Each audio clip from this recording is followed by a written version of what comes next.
नमस्कार, मैं हूं संजय शर्मा। आप देख रहे हैं 4 PM न्यूज़ नेटवर्क। झूठ बोलो, बार बार बोलो, हर बार बोलो, पता नहीं कब लोगों को वो सच लगने लगे। ऐसा ही झूठ परोसा जा रहा है, आपके लिए परोसा जा रहा है। 2024 से पहले ऐसे बहुत सारे झूठ आपके सामने परोसे जाएंगे। और एक बात बताऊं मैं आपको, ये बात मैं दावे के साथ कह सकता हूं, पिछले 9 सालों का सबसे खतरनाक चुनाव होने वाला है 2024 का लोकसभा चुनाव।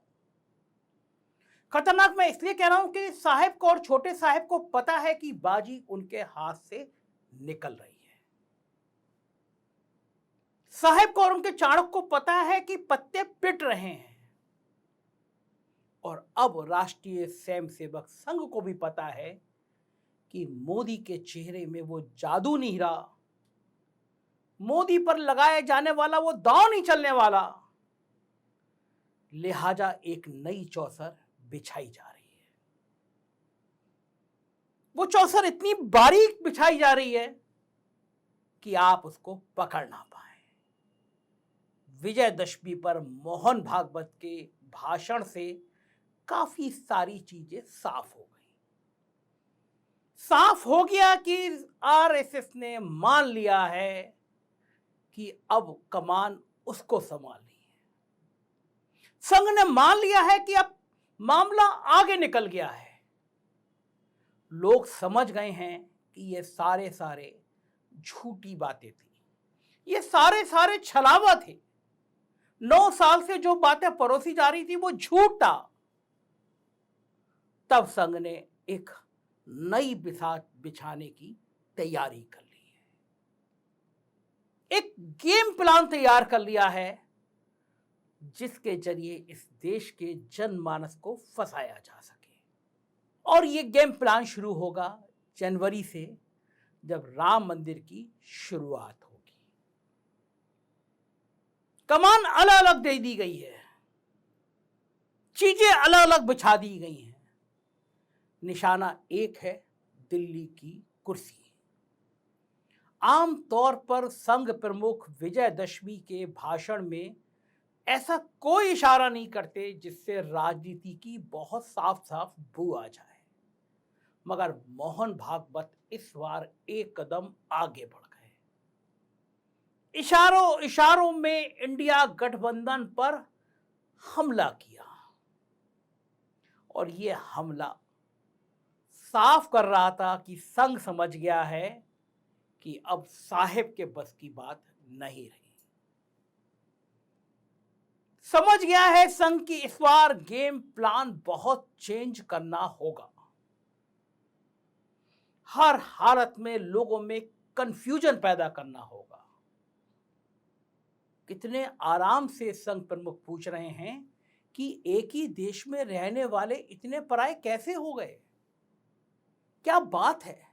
मोहन भागवत जी मुसलमानों की तरफ इशारा कर रहे हैं, उनके तरफ इशारा करते हुए कह रहे हैं ये मानसिकता सही नहीं है, उनकी वजह से, उनके कारण हम पर अन्याय हो रहा है, ये मानसिकता ठीक नहीं है।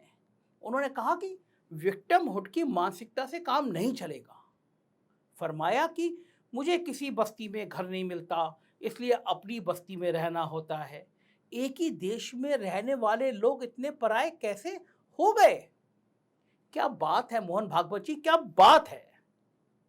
ये हम बताएंगे आपको कि इस 9 सालों में ये लोग इतने पराये कैसे हो गए, और हम बताएंगे कि आपको इन पे प्यार क्यों आ रहा है, और हम बताएंगे कि 9 सालों में सरकार ने क्या किया कि ये लोग इतने पराये हो गए। ये गेम प्लान का पार्ट 1 है, जिसको मोदी जी कहते हैं कि मुझे पसमानदा समाज की चिंता है, 3 तलाक से मुझे मुस्लिम बहनों की चिंता है। मोहन भागवत कहते हैं ये लोग इतने पराये कैसे हो गए। ये पार्ट 1 है। इसकी असली तस्वीर दिखती है राजस्थान और मध्य प्रदेश के चुनाव में, जब मोदी जी भावनाएं भड़काने के लिए एक गर्दन काटने का जिक्र करते हैं, क्योंकि उन राज्यों में सत्ता हासिल करनी है। लेकिन देश के चुनाव में मुस्लिम समाज को मैसेज देना है कि हमें तो चिंता है, हमें बड़ी चिंता है कि आप पराए कैसे हो गए। मोहन भागवत जी कह रहे हैं भावना भड़काकर लोगों के वोट लेना ठीक नहीं है। बलिहारी जाऊं भागवत जी आपकी, आप कह रहे हैं भावना भड़काकर लोगों के वोट लेना ठीक नहीं। आप माने जाते हैं कि आप भाजपा के मार्गदर्शक मंडल के लोग हैं, बीजेपी आपके इशारे पे काम करती है, तो भाजपा के नेताओं से आपने नहीं पूछा, कभी मोदी जी और अमित शाह जी से नहीं पूछा कि भावना भड़काकर लोगों के वोट क्यों ले रहे हो। पता चल गया है मोहन भागवत जी, देश को पता चल गया है कि आप ऐसा क्यों कह रहे हैं। बड़ी सफाई से G20 की तारीफ करी और कहा पूरी दुनिया हमारा लोहा मान रही है। अब किसको बता रहे हैं? पिछले 50 सालों में हमारे पड़ोसियों से इतने रिश्ते हमारे खराब नहीं हुए मोहन भागवत जी। पड़ोस का नेपाल तक हमें आंखें दिखाने लगा है। बांग्लादेश, पाकिस्तान पहले ही हमसे अलग थे। दुनिया में हमारे जो फैसले हो रहे हैं वो कनाडा से लेकर इजराइल तक फेल साबित हो रहे हैं। भारत एक मौके को खो चुका है। एक मौका था इजराइल के हमलों के बाद दोनों देशों के बीच मध्यस्थता कराने का, लेकिन आनन फानन में मोदी जी तो इजराइल की तरफ खड़े हो गए। क्योंकि आप पूछ रहे हैं ना ये लोग अलग बस्ती में क्यों रहते हैं। इजराइल के साथ खड़ा होना उन लोगों को संदेश देना था कि हम तो तुम्हारे खिलाफ हैं। गोदी मीडिया ने भर भर के कहा कि भारत में भी कुछ लोग रहने वाले हैं ऐसे जो हमास की मानसिकता के हैं। ढूंढिए ना, क्यों नहीं ढूंढते आप लोग, बताइए ना कौन है।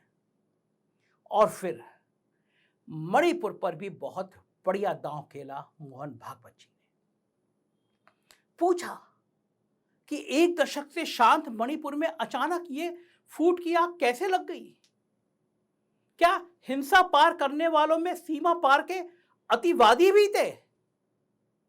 देश में मजबूत सरकार के होते हुए भी ये हिंसा किसके बलबूते बेरोक टोक चलती रही?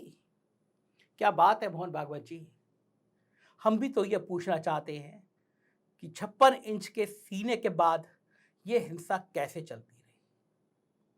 नागपुर से सरकार चलती है, बच्चा बच्चा जानता है। कभी आपने मोदी जी से नहीं कहा कि प्रधानमंत्री जी आपको मणिपुर जाना चाहिए। मणिपुर में महिलाओं को नग्न करके घुमाया जा रहा है। प्रधानमंत्री जी आपको वहां जाके देखना चाहिए, सरकार को बर्खास्त करना चाहिए।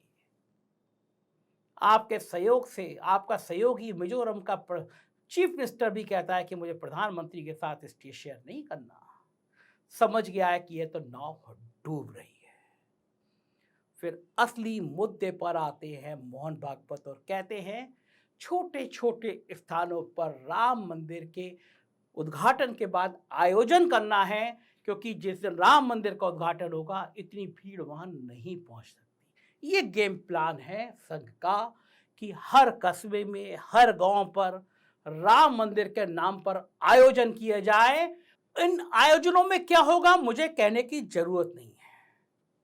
आज मोहन भागवत जी तरन्नुम में थे, और जो राम कथा के आयोजन है इसका खेल क्या है ये रवीश ने मुझे बहुत पहले बता दिया था। मैं अभी आपको सुनवाऊंगा कि रवीश ने बहुत पहले कह दिया था मुझसे कि 2024 से चुनाव से पहले देश भर में धर्म के नाम पर लहर चलेगी। सुनवाऊंगा मैं आपको। मोहन भागवत जी एक सीमा से आगे निकल गए। इंडिया गठबंधन के लिए इशारों में कहा कि ये अलग अलग विचारधारा के लोग, अलग अलग एक तरह के लोग अपने स्वार्थ के नाम पर इकट्ठे हो जाते हैं। सुनवाता हूं मोहन भागवत ने क्या कहा। आज भारत में भी कुछ लोग हैं जो नहीं चाहते कि भारत खड़ा हो, और इसलिए समाज में कैसे विभेद पैदा करना, समाज की सामूहिकता जो निर्माण हुई उसको कैसे तोड़ना, अलगाव और टकराव कैसे पैदा करना, ऐसा वो प्रयास करते हैं। अपनी असावधानी के कारण, अपने अविवेक और परस्पर अविश्वास के कारण हम भी कभी कभी उसमें फंस जाते और अप्रत्याशित उपद्रव खड़े हो जाते। क्योंकि भारत का उत्थान होगा तो कलह मिटेंगे, भारत का उत्थान होगा तो दुख जाएगा, शोषण जाएगा। इनके आधार पर अपने स्वार्थ का धंधा करने वाली दुनिया की और अंदर की जो ताकतें हैं, भारत बड़ा होने से उन पर मर्यादा आएगी। वो अपने खेल नहीं खेल सकेंगे, इसलिए इनका निरंतर विरोध चलता है। विरोध करने के लिए किसी विचारधारा का आवरण ये लोग ओढ़ लेते हैं,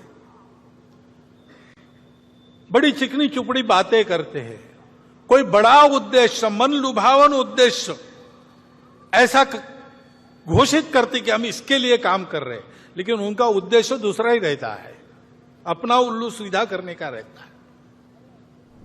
तो ये थे मोहन भागवत जी, इशारा कर रहे थे। दरअसल इंडिया गठबंधन ने बेचैनी पैदा कर दी है, भारतीय जनता पार्टी के अंदर पैदा कर दी है, आरएसएस के अंदर पैदा कर दी है, और संघ को लग रहा है कि अगर मामला ऐसे ही चलता रहा, बाजी ऐसी ही निकलती रही तो देर हो जाएगी। अगर मोदी नाम का पत्ता पिट गया तो उनके भविष्य पर भी सवाल खड़े हो जाएंगे। इसे गठबंधन पर सवाल खड़े कर दिए, इसी विचारधारा पर सवाल कर दिए। क्या गुनाह है इंडिया गठबंधन का कि उसने मणिपुर पर सवाल कर लिया? यह देशद्रोह है क्या? अगर किसान आंदोलन पर सवाल कर रहे हैं तो क्या देशद्रोह है? संघ कहां था जब 700-800 किसान मर गए? मोहन भागवत जी, क्या आपने पूछा तब मोदी जी से कि किसान मर रहे हैं, तड़प तड़प के मर रहे हैं, क्या किसान हिंदू नहीं थे? तब कहां थे आप? और फिर महाराष्ट्र से जवाब आया, संजय राउत फायर ब्रांड नेता, ईडी कितना भी जेल भेज ले लेकिन दबते नहीं है। पलट के उन्होंने मोहन भागवत के लिए क्या कहा, सुनिए आप।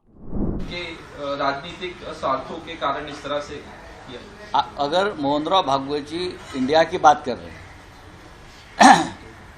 तो उनकी बात राष्ट्रहित की नहीं है। भिन्न विचार के लोग अगर इंडिया ग्रुप में आए हैं और वो तानाशाही के खिलाफ लड़ने की बात करते हैं तो मोहनराव भागवत जी ने इंडिया का समर्थन करना चाहिए, क्योंकि देश को बचाना है, लोकतंत्र को बचाना है और संविधान को बचाना है। अगर भिन्न विचारों की बात मोहनराव भागवत जी कर रहे हैं, सरसंघ चालक कर रहे हैं, तो उनको पता होना चाहिए जब जब देश के लोकतंत्र पर आघात हुआ है, हमला हुआ है, तो भिन्न विचारों के लोग देश हित के लिए एक साथ आकर एक जंग छेड़कर देश को उन्हें बचाया है। इमरजेंसी में सरसंघ चालक उस वक्त के बाला साहब देवरस जेल में बंद थे, सभी भिन्न विचारों के लोग ही जेल में बंद थे, और बाद में भारतीय जनता पार्टी के साथ सभी ये भिन्न विचारों के लोगों ने एक साथ आकर जनता पार्टी का निर्माण किया था और तानाशाही का पराभव किया था। दरअसल ये राजनीति है और ये संघ की रणनीति है। इस रणनीति पर संघ कितना कामयाब हो पाएगा ये देखने वाली बात होगी। मोदी जी मुसलमानों की चिंता कर रहे हैं, भागवत जी चिंता कर रहे हैं, और उत्तर प्रदेश के मुख्यमंत्री किस फ्लो में चल रहे हैं ये मुझे आपको बताने की जरूरत नहीं है। दरअसल एक रणनीति है, एक डराएगा, एक पुचकारेगा, आप कंफ्यूजन रहिए, आप कंफ्यूज रहिए, 100 बार बोलो, बार बार बोलो, झूठ बोलो। रवीश ने मुझसे बहुत पहले कहा था कि धर्म के नाम की लहर चलेगी, मीडिया को डराया जाएगा, धमकाया जाएगा, खरीदा जाएगा। हो गया है, धर्म के नाम पर बिसात बिछाई जाएगी। सुनवाता हूं आपको रवीश ने क्या कहा। एक हाईवे आप शहर में बना दें, एक नई संसद बना दें, संसद की बहुत खूबसूरत इमारत बना दें और उसके बीच में आसपास में बहुत सारा मंदिर बना दें, तो आपको लगता है कि धर्म की मर्यादा स्थापित हो जाएगी? क्या धर्म हमें इतना अनैतिक बनाता है, इतना कमजोर बनाता है?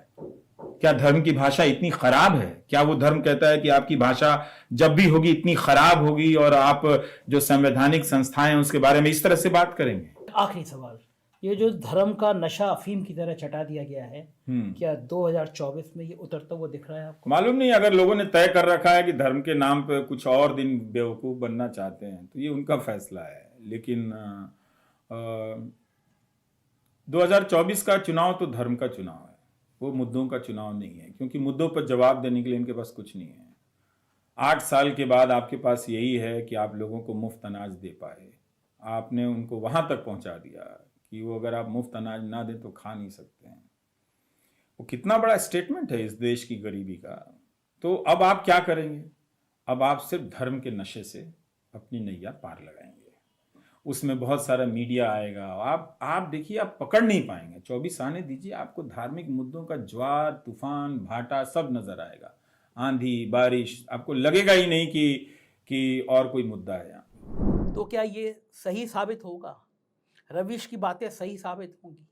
दरअसल राजनीति बहुत उलझ गई है। भारतीय जनता पार्टी को समझ आ रहा है बिहार, महाराष्ट्र, कर्नाटक, बंगाल ये ऐसे राज्य हैं जहां उसकी गाड़ी फंस गई है। मोटा मोटा भाजपा को समझ आ रहा है इन 4-5 राज्यों से 100 के आसपास सीटों का नुकसान होगा। किस राज्य में ये सीटें बढ़ेंगी कहना मुश्किल है। संघ ने ये कमान संभाली है, इन राज्यों पे काम करने की तैयारी है, लेकिन क्या संघ भी अब उतनी ताकत में रह गया है? राहुल गांधी ने जिस तरह संघ पर हमले किए, जिस तरह बजरंग दल पर प्रतिबंध लगाने की बात कही, उसके बाद क्या संघ की वो हैसियत बच गई है जो डूबती हुई भारतीय जनता पार्टी को फिर से खड़ा कर सके, डूबते हुए प्रधानमंत्री के चेहरे को फिर उगा सके? कैसी रणनीति बिछेगी, क्या बिसात बिछेगी? लेकिन जैसे मैंने शुरू में कहा कि 2024 का चुनाव बहुत मुश्किल चुनाव होगा, बहुत रक्तपात वाला चुनाव होगा। ये मैं कह रहा हूं, मेरा दिल कह रहा है। मैं ईश्वर से प्रार्थना करूंगा ना हो, लाशों पे राजनीति ना हो, अमन चैन पे हो, प्यार की बातों पर हो। लेकिन ये राजनेता क्या मानेंगे? जिम्मेदारी आपकी है। जो धर्म की बात करे, जो हिंसा की बात करे, उसको नकार दीजिए। आपकी आने वाली पीढ़ियों का सवाल है। धर्म के नाम पर लहर मत चलने दीजिए, विकास की बातें करिए। हम आपके साथ खड़े हैं। आप देखते रहिए 4 PM, क्योंकि हम गोदी मीडिया ना थे, ना है, ना होंगे। सच की बात कहेंगे, ईमान की बात करेंगे, प्यार की बात करेंगे, मोहब्बत की बात करेंगे। आपका साथ चाहिएगा, आप अपना साथ दीजिएगा, चैनल को ज्वाइन कीजिएगा, अपना प्यार बनाए रखिएगा। शुक्रिया, थैंक यू।